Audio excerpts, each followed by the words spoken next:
Hey everybody, welcome back to the Bruderhof YouTube channel where we are focusing on following the call, living the Sermon on the Mount together, and we're on chapter 27 entitled When You Pray. So I'm just going to kick us off by reading Matthew chapter 6 verses 5 through 7.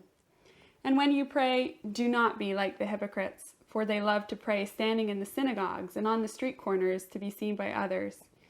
Truly I tell you, they have received their reward in full. But when you pray, go into your room, close the door, and pray to your Father who is unseen. Then your Father who sees what is done in secret will reward you. And when you pray, do not keep babbling like pagans, for they think they will be heard because of their many words. I thought this was an incredible chapter, very inspiring and also awe-inspiring in a way. And I thought it was interesting to me how Jesus doesn't tell us how to pray, but how not to pray. He doesn't give us an instruction or a manual.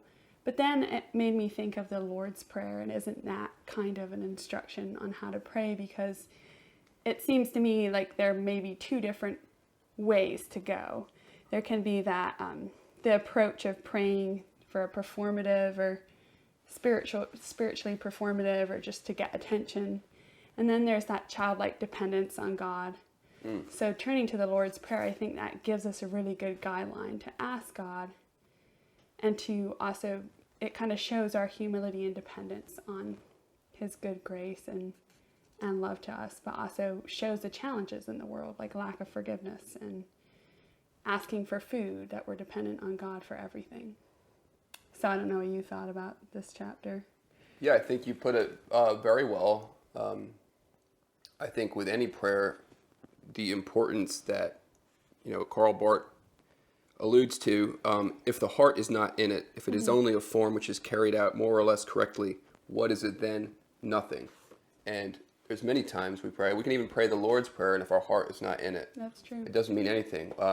When we say, when we ask a blessing on our meal, if our heart is not in it, if we're distracted by other things, it doesn't mean anything. And I think each of us needs to be really careful when we pray, first of all, that it's not performative, and we're not blabbering about our prayer life to other people, which I see a lot of.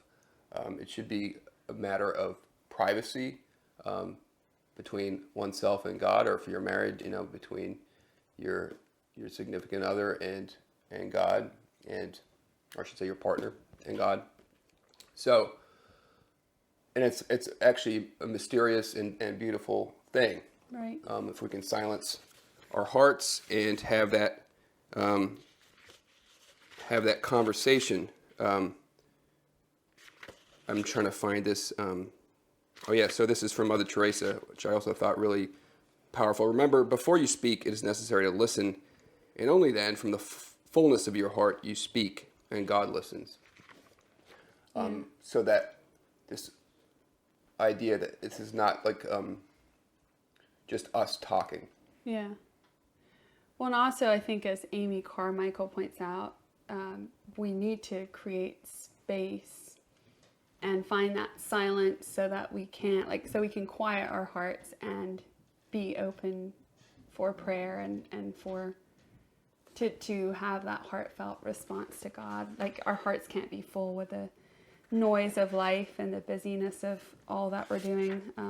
I think that's also pointed out by some of the other contributors here, that we can fill our lives with a lot of noise, and some of it quite good, and be doing all kinds of good works. But if we can't pause and pray and show our dependence on God, then it's not very productive at the end of the day.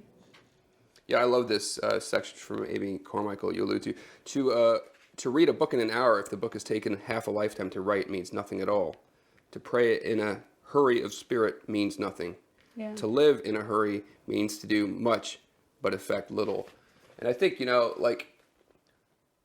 life is very hurried, right? We're very task oriented. We're like rushing from one task to the next. But I think even though we do have to do these tasks, the work has to get done. We have to find ways for our spirits to be nourished. by experiencing time maybe in a different way. Like even using 5 minutes to slow, to slow things down. Take that time that you're walking to work, or the time that you're, in the car, turn off the radio and just try to slow it down. Yeah. And for me, this is often much easier to do in God's creation in nature. Yeah, I 100% agree with that. So it shouldn't be performative to others, also should not be performative to God. God is not interested in our performances.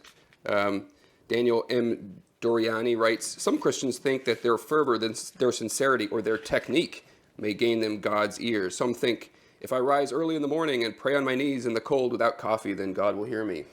Or some people will write prayer journals, but like God is not, what is a prayer journal, do you know?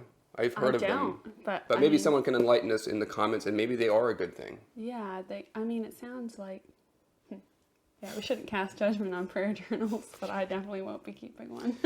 Right. So our prayers should not be performances, either for other people or for God. God does not answer prayer because our persistence impresses him. He answers prayer because he loves us.